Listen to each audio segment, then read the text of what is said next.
if you're suffering with any type of neck pain, stiffness that's really affecting your day-to-day life, you got to watch this video.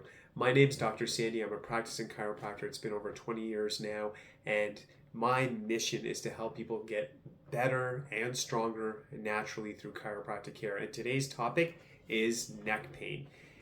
Now, most people obviously throughout their life we get busy. Maybe you've had neck pain like once in a while. Maybe you're watching this video and it's like very frequent. It can be very, very frustrating. So when we look at the top part of the spine over here, the part I'm focusing on is the light purple. Very, very critical part of the body and a very critical part of the spine. Why? Well, we don't want any of the vertebrae, we don't want any part of the spine to be misaligned, causing a breakdown in health and the way the body's functioning.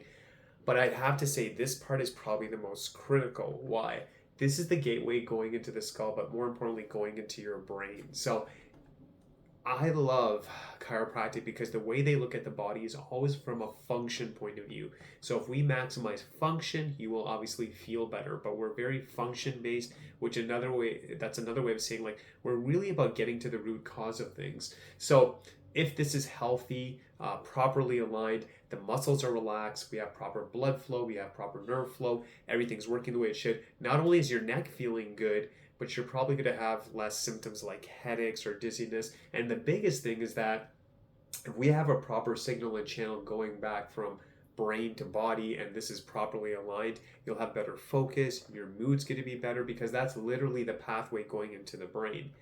But if this gets misaligned, if this is not sitting the way it should, initially when it misaligns, you'll probably feel nothing. You'll be asymptomatic, but over time, if it stays misaligned, you're occasionally getting stiffness. You might notice when you drive, it's hard to turn all the way. You might be getting up in the morning after sleeping and constantly having a neck pain. So it can be very frustrating. It can obviously cause a lot of pain. And even when I talk about pain, usually it would be like, as I said, asymptomatic, you don't feel much, but then over time you're getting stiffness. The stiffness becomes more intense, it becomes quite achy, and from there, in more intense scenarios, if it gets compressed enough and it's been long enough, you might even have things like burning, tingling, numbness, pins and needle sensation, so it can be frustrating, and from there it can spread into your arms and hands, which can be a very scary feeling. So having said all that, what is causing this issue with the neck pain? Why are so many people feeling it more than ever before? I think a big thing is the computer use. A lot of people are using computers more than ever, and I think more than computers, people are on their phone constantly. I can't believe now I see people going for walks, which is good. I think, they're trying to get their steps in, but even when they go for a walk, their head is down. They're looking at their phone. If I go somewhere and, let's say it's a professional office and people are just waiting, anytime someone has a free moment now, their head is down. So that incorrect posture is putting stress on the top spine and will lead to pain, discomfort, serious health issues. And like I said, though, I would still say the big one is just constantly looking at a screen. The spine and the body is designed to be moving. Now, what's happening with a lot of people is that they are all day on a computer sitting for hours and hours in front of a screen. Then when they go home, they watch TV or they're on their phone and now like this, like we're doing so much. And then some people, they like to do gaming. Some people, over time, they're just scrolling the internet, doing whatever, but we have more screen time than ever. I don't think that's going anywhere. And again, that's a big, big demand on the spine that's designed to move and, go in all these different positions. It's not designed to be stationary, and that's causing a breakdown. And that breakdown, again, will cause the muscles to kind of seize. They'll get tighter. You can also see over time that if those joints are not moving the way they should be, that leads to arthritis. You're not using a joint, it starts to close in on each other, and we see a breakdown in the joints, we see inflammation. And then internally, what's running through there are those nerves, are those blood vessels that are all getting compromised. And again, I'm going to stress to you, the whole spine should be healthy, but especially this part, it's so critical.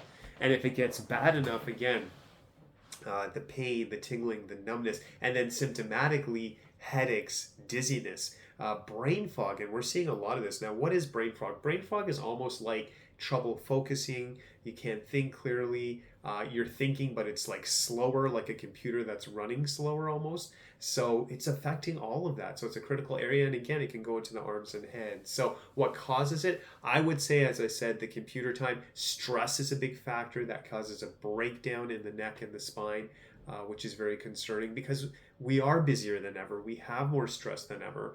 People are using computers, and then they're just not moving. They're not as active as they used to be. So all of these things are compounding, leading to these issues. So let's talk about things we can do to at least help the situation. So number one is always, if you are a heavy computer user, and it's just the reality because you're always going to use a computer, maybe your job or your profession, please try to make an effort to take breaks at least every hour. Every 30 minutes would be even better. And here's the thing, when I say that, I don't want it to be like, oh, okay, like it's got to be a 10-15 minute thing. If you can, that's great. But what I'm saying is, even in your desk, if you've been sitting this way, you just want to make sure that you're just really doing some gentle movements, and we're just moving the spine in different positions that it's not used to. So if you're staring like this, just going up and down, moving it, right?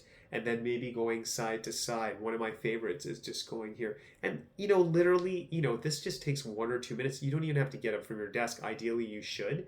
But even if you can start with that. The other thing I would say as well is that if you have some stiffness in the neck, I would get a warm towel that feels comfortable on your hand.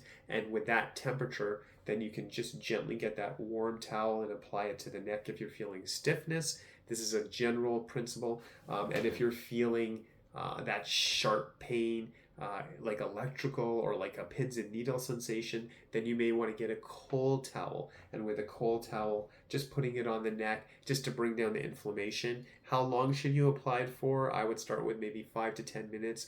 Listen to your body. You may need to do this 2-3 times a day, maybe after work if you don't have time during the day. But generally speaking, heat's going to be for that sore stiffness kind of feeling, and cold is going to be more for that sharp shooting, pins and needles kind of feeling. The other thing you want to look at as well is that you're taking the breaks. You also want to look at hydration. Hydration would be very critical. Making sure you're getting enough water. That's always going to be good for the spinal cord. It's going to be good for the joint health as well. But I think if we're taking breaks, you're making sure you're getting hydrated, you're moving as much as you can, you're practicing some deep breathing. The other thing I would say as well is maybe look at your pillow. Your pillow can have a huge impact, and this is a big question because I do get it asked a lot. So I'm gonna say, it depends on the person. Some people like firm, some people like a little softer. I would say, as a general principle, if you can, try to sleep on your back, and it should not be highly elevated. There might be a slight elevation, but the best way to sleep would be on your back. And if you can't, you can sleep on your side, obviously. Don't sleep on your stomach. That's very hard on the body. And then if you're sleeping on your side, if this is obviously my skull and my neck, if my pillow is too small, I might have this happening. And if I'm sleeping 6, 7, 8 hours, you can imagine how much stress and damage that can cause. If I'm a side sleeper and the pillow's too high, also quite stressful and damaging as well. So we want to get as close as possible to neutral. You may even want to try like rolling up a towel if you lie on your back and putting it over here. And just, it's very individual, but you got to see kind of what works for you. But you may want to look at your pillow as well. So try those tips. I do hope it helps. And then if you have any questions whatsoever, please reach out to us. Obviously, something like neck pain is something I've been seeing for years. We've helped a lot of people. We've had success with it. And if you have a question, just call us. I think that's a good starting point. My phone number is 905-896-3393. If you just even have a general question, you're kind of like, I've been to a chiropractor, I have a question. I've never been to a chiropractor.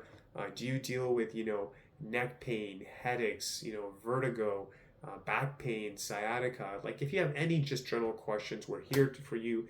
And then I would say, as a step 2, if you're kind of like, I know I have a problem, I want to get a professional assessment, reach out to us again at 905-896-3393, and we can provide an assessment. So we actually do something special in our office. We offer a free spinal checkup. And I really think I'm very, very proud of what we're doing. And again, it gives you an opportunity to get a checkup. And the goal of this is to say, hey, are you a chiropractic candidate? Do we think we can help? Here's basically your options. It's a way for you to see if you could benefit, but it's also a way for me to see is that, are you in the right place? And we do our absolute best to make sure that we take someone on when we can help them. So we offer a free spinal checkup. Obviously, we take a full history. We take a deep dive into the spine. I'll physically check the spine. And then also in our office, we do things like, the blood pressure check, range of motion check. But the best part of that free spinal checkup is that we have a special computer that does a full spinal nervous system analysis. So we're talking HRV, we're talking surface EMG, thermal. We are going to do a deep dive in saying, how is the spine functioning? Because when you have healthy function, you're not just doing symptomatic care anymore. You're not just surface level. And let's be honest, when it comes to it, there's always options in healthcare. I think that people who come to our office are saying, I want something conservative, gentle, natural. I want to go natural. Like, let's be honest, when there's neck pain, one step might be using certain creams. You can also do maybe medication in certain cases. And in extreme cases, I respect that. But my opinion, long-term use of a medication to manage the pain, my concern would be things like side effects, addiction, and also sometimes you keep using a medication, it just doesn't work anymore. And are we just putting bandages on something where we're not getting to the root cause? So if you're looking more like, I want to really figure out what's going on, I really want to get this resolved, I think that's where chiropractic is awesome. It's gentle, it's natural, it's trying to get to the root cause. And this is for someone who's saying like, I respect medication, but I'd like to avoid it, I want to go natural. The next step is some people may get injections in the neck. Again, you got to see what works for you. Like if you're looking for something natural, I know in my opinion that there's tools like that, and then even more extreme would be something like surgery. But I believe most people want something natural. They're saying, medication is there, injections are there, surgery's there, but I'd really like to save that as a last resort. I want to see my natural options. I want to go conservative, and then that's always another option. But the exciting thing is that most times we've really helped people. We've made a great impact, and it's amazing how forgiving the body is. The body can come back if you do the right things. But I will say one thing, and I want to leave you with a thought, is that chiropractic is great, natural healing is great, those kind of things. But there's a window you're working with. And if you're going through something and if you're waiting and just hoping it goes away, you have to understand, like a graph, the chance of success starts to diminish. So if someone's been waiting months and years, and we've still helped those people, but you are taking a chance as every day, as every week, as every month, as every year is passing with a certain health issue, and you're not actively doing things for it, your chance of recovery is dropping. And even if you recover, it may not be a full recovery, it might be a partial recovery, because there's so much damage. The bones are worn down, the nerves are worn down, the muscles are worn down. So we also have to create expectations that someone may come to us with a chronic issue for years. Hey, we're going to help, may not be perfect, but let's get you functioning better than you are now. But whatever you do, be proactive. Don't keep waiting, just hoping it just kind of goes away. You know in yourself that when something's a minor issue or something serious, or something keeps showing up again and again, take care of it. Just like, forget about chiropractic for a second. In the dental industry, if you look at it, when you have a small issue, it's so easy to manage, opposed to like when it's out of control, you're in pain, we have to, the dentist has to do some aggressive procedure. Why wait like that? So the same concepts with the spine. Like if you're proactive, you can take care of it, the chance of you using meds, injection, or surgery is going to go down. But if you wait till the last minute, there's too much damage. Those may be your only options. And we want to work with people who want a natural way to work with the body so they can live to their full potential, enjoy their career, enjoy time with their family, enjoy going to the gym, doing those kind of things, so they can have the best life possible. So I hope this video really helped you. Be proactive, take care of yourself. Investing in your health, making time and energy for your health is always a good thing. You got to be on top of it. It's not something you just get. You got to work for it. Just like anything else in life, you got to work for it if you want it. So I hope it helped. Any questions, call us at 905-896-3393. Check me out on the web if you need information, gopowerflow.com. We're here for you. We're here to serve questions, check up, anything you need. God bless you. This is Dr. Sandy, and I will see you again.